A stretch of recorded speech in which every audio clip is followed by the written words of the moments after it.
Hi, friends! So, I have these phases where I rewatch certain shows. Lately, I've been rewatching Voyage to the Bottom of the Sea. And since it's basically the catalyst that led me to create this podcast, I thought it was only fitting to talk about it first. I'll be pulling information from my memory and also two really good books. One is by John Abbott, and it's called Irwin Allen Television Productions, 1964 to 1970, A Critical History. I've had this book for years, and it outlines each of Irwin Allen's TV shows from this time period, and it gives little synopses of each episode.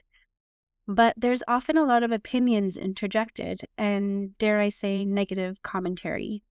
I mean, one of the episode synopses starts with a rather shabby episode with little to commend it other than a striking alien, or a moderately entertaining time killer, but certainly nothing special. And I don't always agree with these takes from the author, but overall, it's a pretty good resource. I also have an amazing, fantastic, ginormous, beautiful book that I recently gifted myself for my birthday, and it's by Jeff Bond, and it's called The Fantasy Worlds of Irwin Allen.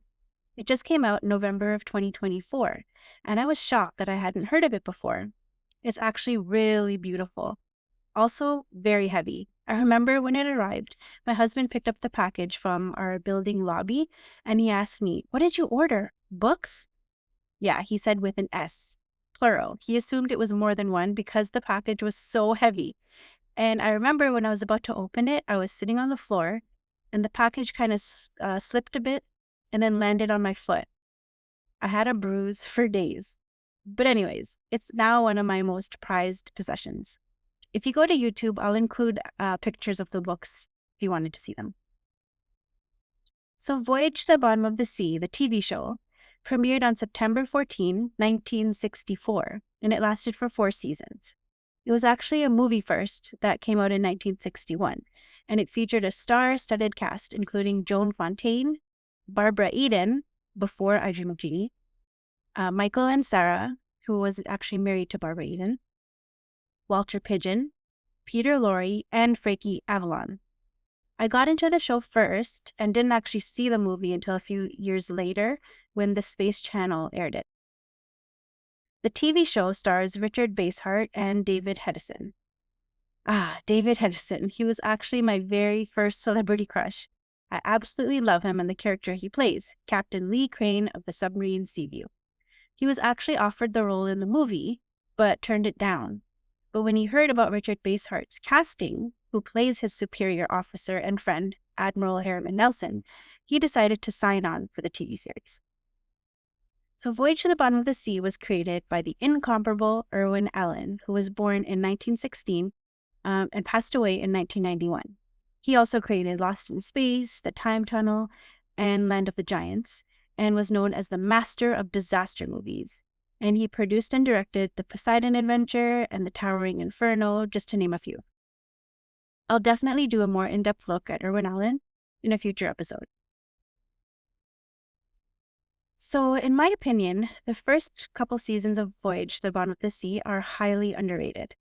The writing and acting are phenomenal, but I think the show as a whole tends to get overlooked because in the later seasons, the show kind of turned into a monster of the week show, and the storylines focused less on the types of storylines from the early seasons.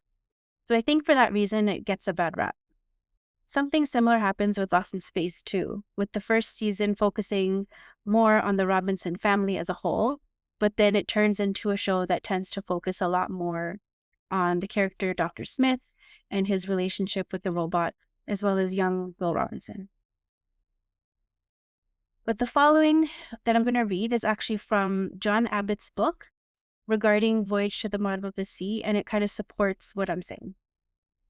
So he writes, contrary to popular myth, Voyage to the Bottom of the Sea featured monsters, aliens, and science-fictional concepts from the earliest episodes. However, it is true to say that initially there were fewer of them. The story started out in a fairly sober and straightforward fashion during the first monochrome season, and then settled into the more familiar and popular Monster of the Week format of the second, third, and fourth color seasons that most folk remember.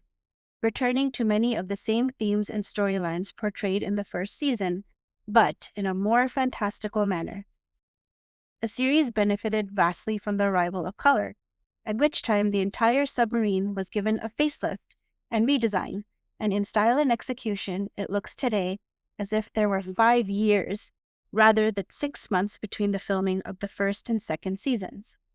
The first season had a Spartan look and a try-everything-once approach to scripts that ranged from espionage capers to 50s-style sci-fi, while the second season looked sharp, glossy, and lavish. The third and fourth seasons suffered from budget cuts and a dearth of fresh ideas, but thanks to the standing sets and expertise employed, still managed to look good and provide the requisite thrills and spills. So you can see from what he wrote here that the show really did change throughout its run. And although it faltered here and there, it still provided shows full of excitement and fun. So stay tuned for the next episode where I'll talk about one of my favorite Voyage to the Bottom of the Sea episodes so you can get a better feel for the show. So until next time, take good care of each other.